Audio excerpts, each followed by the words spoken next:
Good morning and welcome to another edition of Go-to-Market Friday. My co-host Meg and I have been doing this for 3.5 years plus. Meg, who formerly ran Serious Decisions Research and a former practitioner as a CMO, and now in a consultancy role, and myself as an agency owner.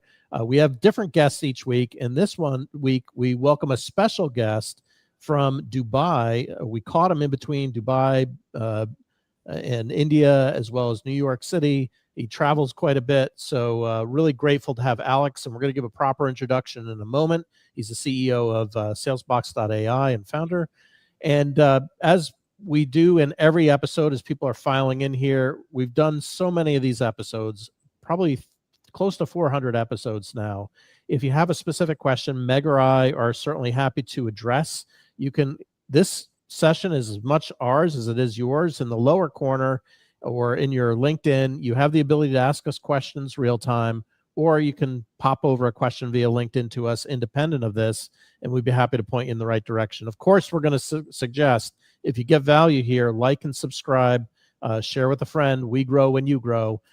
So would be grateful if you could share that. And with that, Meg, do you want to give Alex a proper introduction? Yeah, absolutely. Thanks, folks, for joining us. And Alex, we are delighted that you're here and excited for you to share some of your perspective on the market and in particular AI for demand gen. For folks who don't know Alex founded SalesBox back in 2014. He's the founder and CEO there, which is an AI platform that is focused on helping sales and marketing teams with demand gen, in particular accelerating pipeline. And his background is in AI orchestration and demand. And really now he's applying those skills to look at how to move beyond the ways that we think about traditional demand gen, traditional funnel views of the world, to make sure that we can take advantage of all of the technology that's come to be ready for prime time in the last few years. And before he was at SalesBox, Alex led product and audience development at a company called True Influence. For those who know it, super interesting platform that was acquired by Interiad. And I think, Alex, we're excited to have you bring your perspective of some of the work that happened at True Influence around intent and scaling those kind of really personal views of your buyers along with AI today. So Alex, thank you very much for joining us and welcome. Thanks, Meg. Thanks for the intro. Good morning and pleasure to be here. Hi, John. All right. Well, I think we promised people the basics and not so basics of AI for demand gen, and you are the perfect person to help us with that. I would love it if you could share a little bit about kind of the role of AI in go-to-market. What have you seen develop over the last few years? Wow. Yeah. I mean, it's a great question, right? I mean, so going back 20 years, I would say it started with rule-based automation systems. In fact, I was, one of the first products I worked upon predates Eloqua. It was called Market First. So those were rule-based automation systems, and then we had systems that could do sentiment analysis. We had systems that could do predictive scoring based on historical data. And as things evolved, we had generative AI, which came in, about 3 to 4 years before, about 3 years back, which allowed marketers to create content that could be used. But then, now you have what we call as AI native demand gen platforms.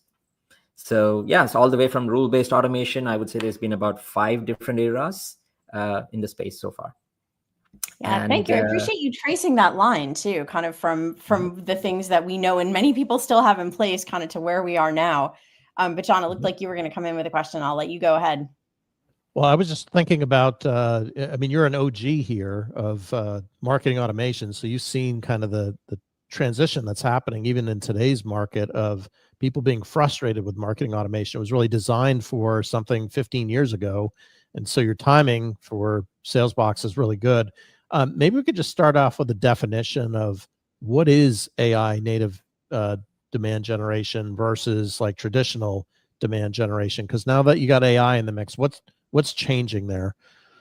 Sure. Yeah. So it's a modern go-to-market strategy that uses AI at the core.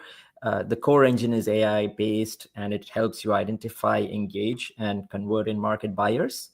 So that's the one-liner of it. But we'll talk more about it specifically. There's like three very specific what shall I say, characteristics of such systems. It's signal based. It's able to take autonomous decisions. Are some of the very a couple of features of it. So it's agent centric and helps you drive pipeline and revenue growth.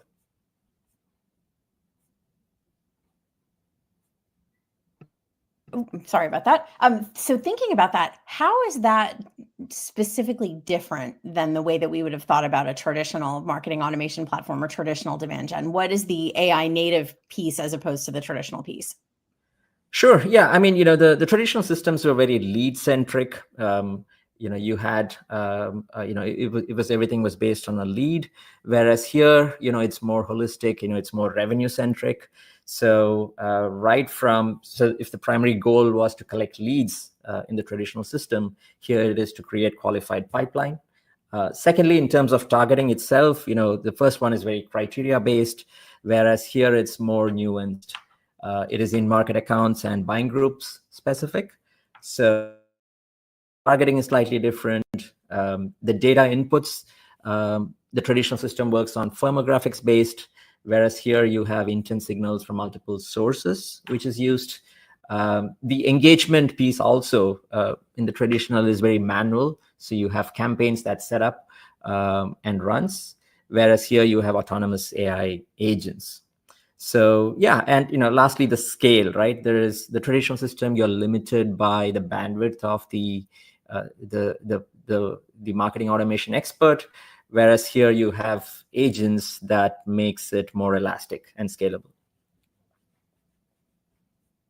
You shared a lot of different inefficiencies there of the pipeline in today's environment, and just thinking about those inefficiencies, do you see a situation of AI replacing all those inefficiencies? Like hey, you're swapping out that headache, but you're now getting all these efficiencies in the pipeline. Like, where do you see the spectrum of kind of the inefficiencies to AI?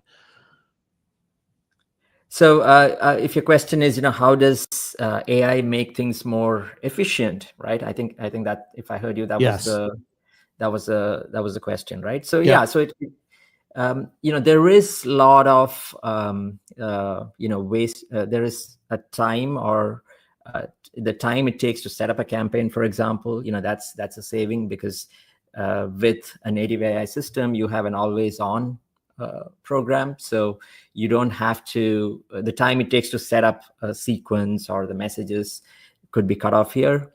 The time it takes to hand off that lead to an SDR, probably there is, in a traditional system, it takes, you measure that in days, whereas here it's in minutes.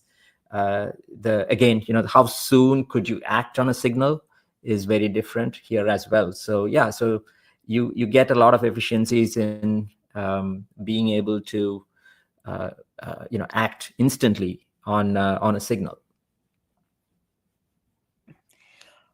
Well, and I think a lot of that comes down to the role of agents, AI agents in the demand process. I'd love for you, given your expertise, kind of walk us through how that works. What is that AI agent or series of agents doing through the demand process? Sure. Yeah. I mean, I would say that you could break it down to 5 different agents. The first one is called as an account discovery agent. And the role of this agent is to find accounts that match the ICP, find buying group members. So I would say that's more of a data role. It helps you in targeting the right accounts. And then you have a qualification agent, which is looking at signals.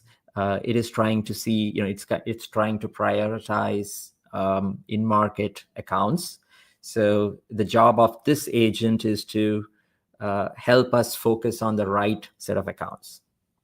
And this, combined with the discovery agent that I mentioned earlier, kind of allows us to focus on the right buying group members and make sure that the third agent, which is the engagement agent, is having personalized conversations with the right message to the right set of buying group members.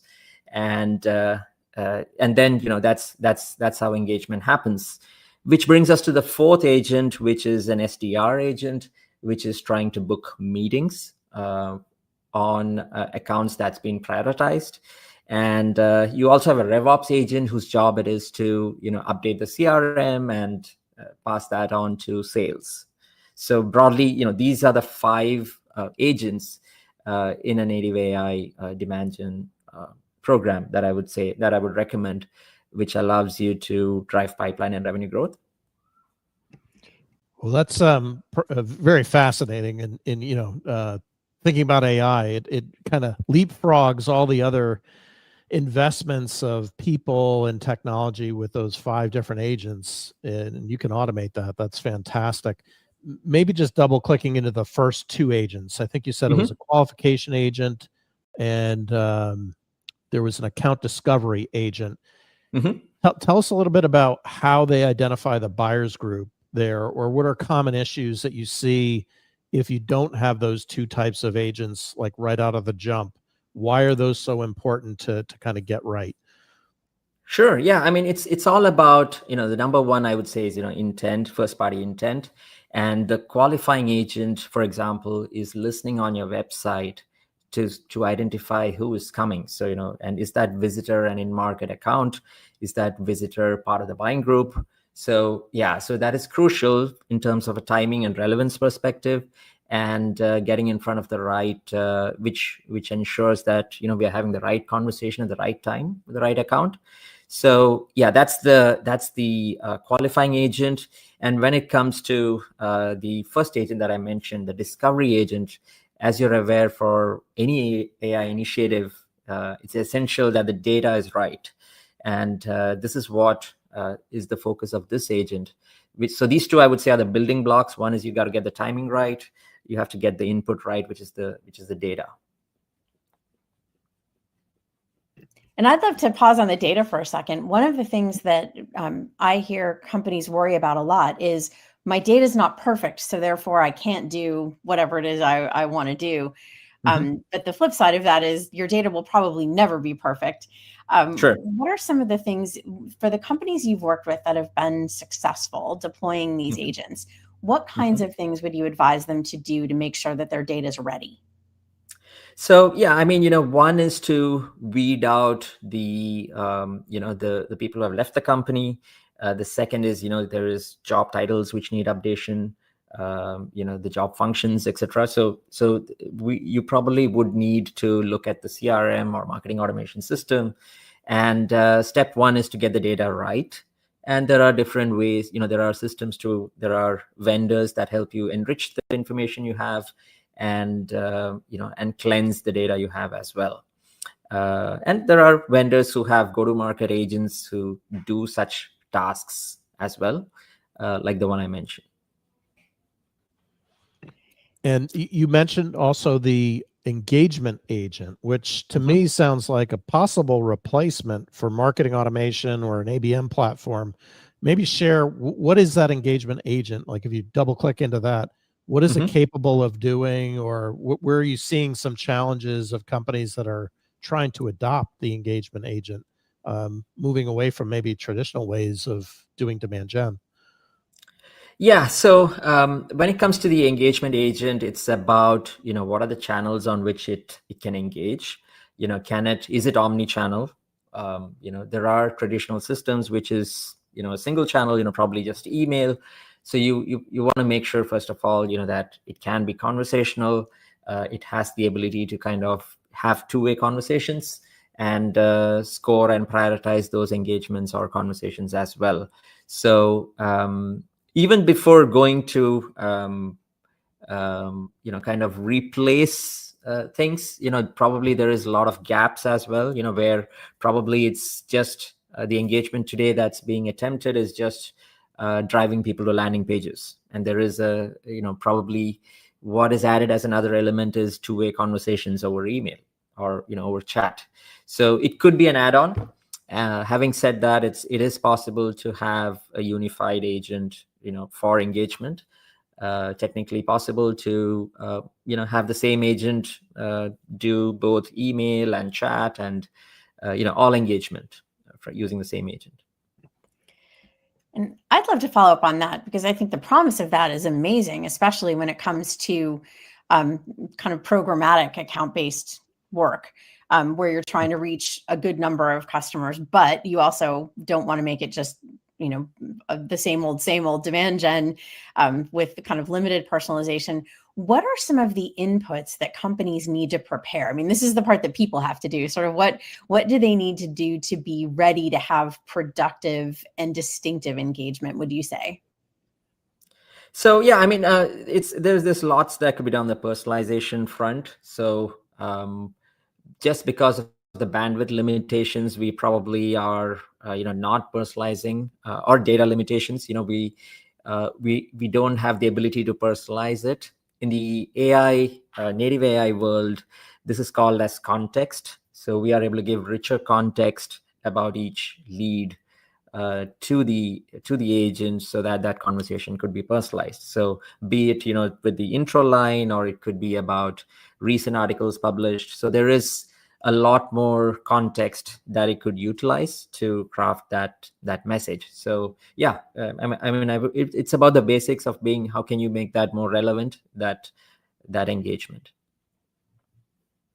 So when you say relevant and personalizing, the AI is pulling content from like the Uber AI to personalize an outreach, or how is that working in terms of that engagement?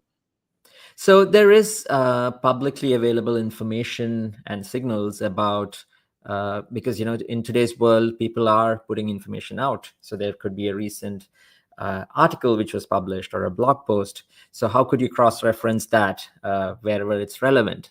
Or it could be about their background, which is used in that outreach message. So, and there is also news about the company. For example, they probably published a recent news, a press release. So how do you incorporate an element of that into the pitch? So yeah, so earlier we couldn't do that at the scale. Probably we could only do that at 1:1 ABM, but yeah, now you could do that 1-to-many. Yeah, well, and I would imagine that this capability certainly would have an impact, not just on marketing, but on sales as well, given that they're usually the ones in the position to be creating that context, identifying that context, and then using it in real-time conversations. Now we're saying we've got agents that can help us with this, which is a great help. What would you say is the biggest benefit to a CRO, to a CSO, to a sales team in terms of the role of these agents and the role of native AI demand? Sure. Yeah. I mean, it's all about more pipeline, faster conversion, and less revenue leakage. So specifically, if you look at the reps' time, they don't have to spend time on low quality leads. It kind of streamlines, and it gives them only the right leads, right? Because it's doing a lot of the heavy lifting. The slow follow-ups, which potentially could happen at the SDR end, could be eliminated as well, because you have an always-on agent, which is able to do that initial outreach pretty much instantly. So yeah, that helps. There's also a challenge a lot of times for sales, that it's a single-threaded deal, right? Which means there's only one individual that they're talking to. Whereas here you have the discovery agent that's built the entire buying group. So you could have like a multiplexed, or you have like 3 or 4 additional buying group members that you're having a conversation with. So the probability of that deal getting stuck or ghosted is lesser, right? So yeah, so that way it kind of helps. And of course, on the data side, sales always has a data issue problem, which could be solved by agents making sure that the information is enriched and staying up to date. That's interesting. And thinking about your 5 different agent approach here, in feedback that I've heard on the outside, not specific to your product, but Mhm. there's some level of skepticism with CMOs right now around SDR AIs, and rightfully so. Mhm. I think, like anything, we've all been in technology for a while. There's a maturation here, and we're in early innings, and the Mhm. early innings are producing questionable email outreach. Mhm. How would you suggest getting up that maturity curve quicker, or getting more value out of an SDR AI, either yours or otherwise? Like, where are people missing the mark on the SDR AI side of things? Right. I mean, it's a great question, right? And I think it has to do with a lot of times we bring the SDR AI much earlier than we should be. So there needs to be, I mentioned the engagement agent that marketing is working on, and there is this scoring and prioritization which needs to happen. So the SDR AI needs to be speaking to those who have crossed a certain threshold score.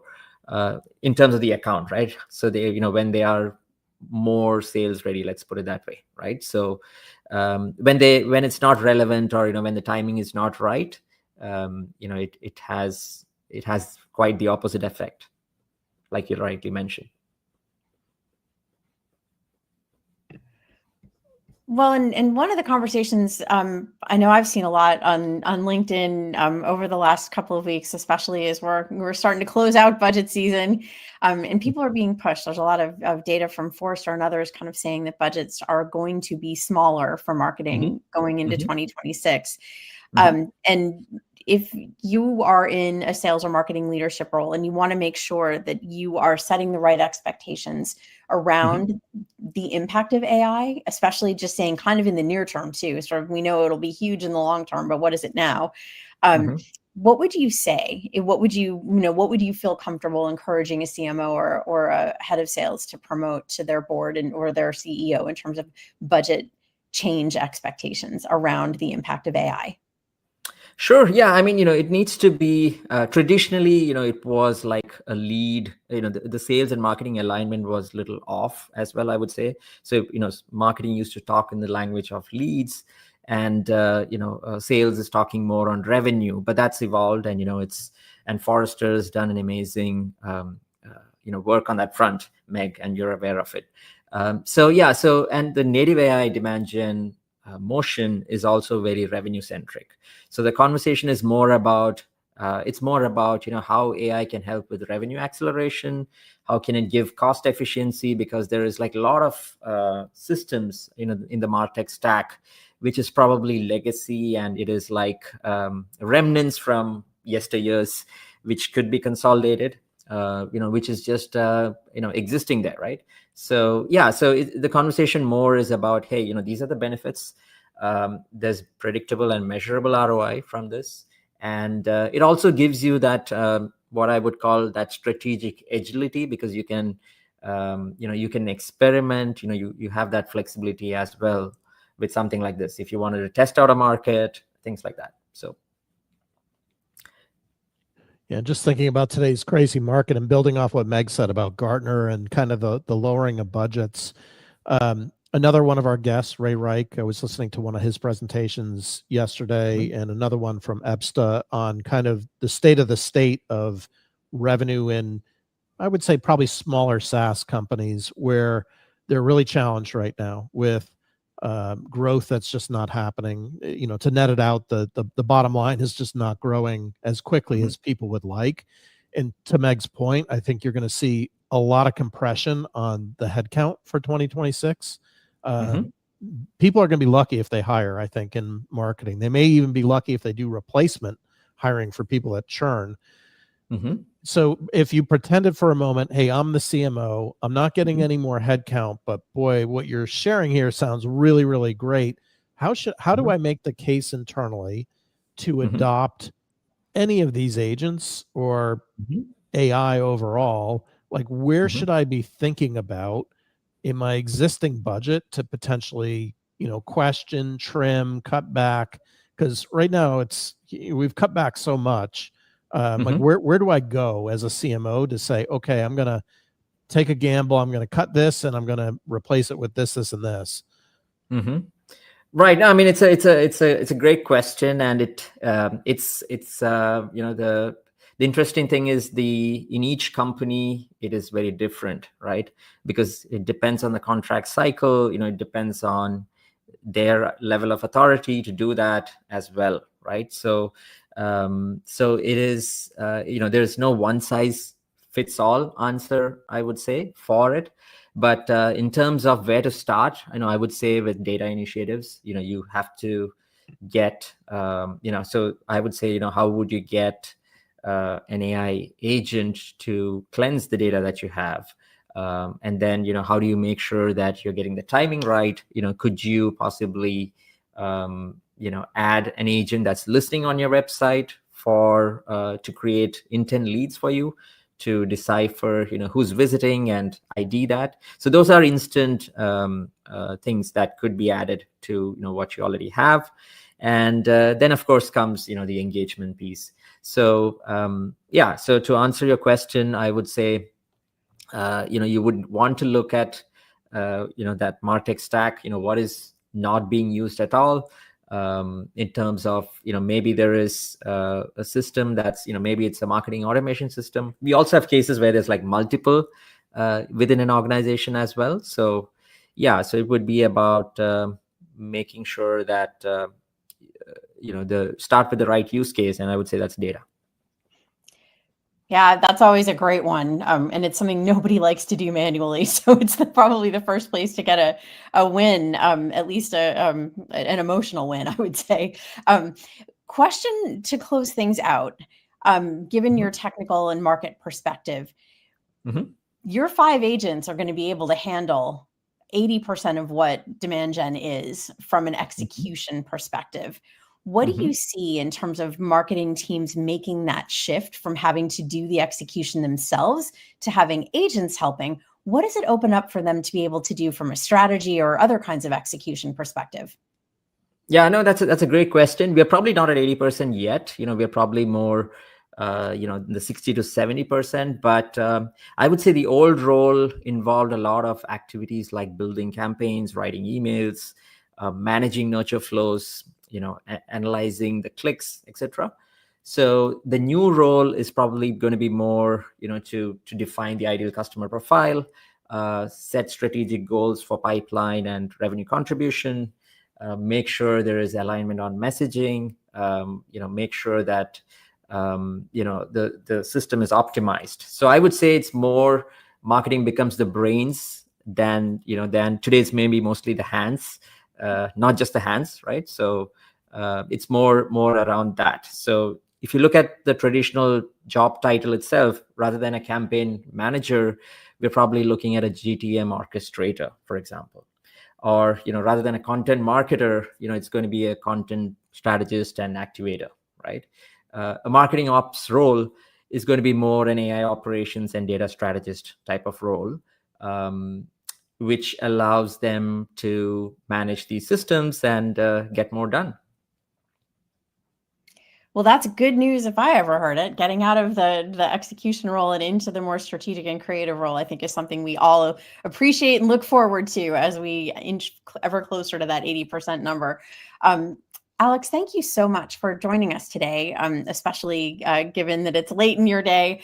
We certainly appreciate it. John, any last comments before we say goodbye to our friends and wish everyone a great Friday? No, this was great. Really grateful, Alex, that you shared your wisdom here on the 5 different agents, and really making me think a lot about a couple different situations, which offline I may want to grab a minute or two if you have extra here. But no, thank you for joining us. And next week we've got from G2, their head of demand generation, will be speaking about some of his LinkedIn campaigns that he's been sharing. And G2's been doing a ton with AI recently. So this will be a great conversation to build off of what we heard today, and also hearing what G2 shares next week. So I hope everybody can join us then. All right. And with that, thanks, everybody. We wish you a very happy Friday. See you next time. Sounds good. Yep. It was a pleasure to be on the show. Thank you.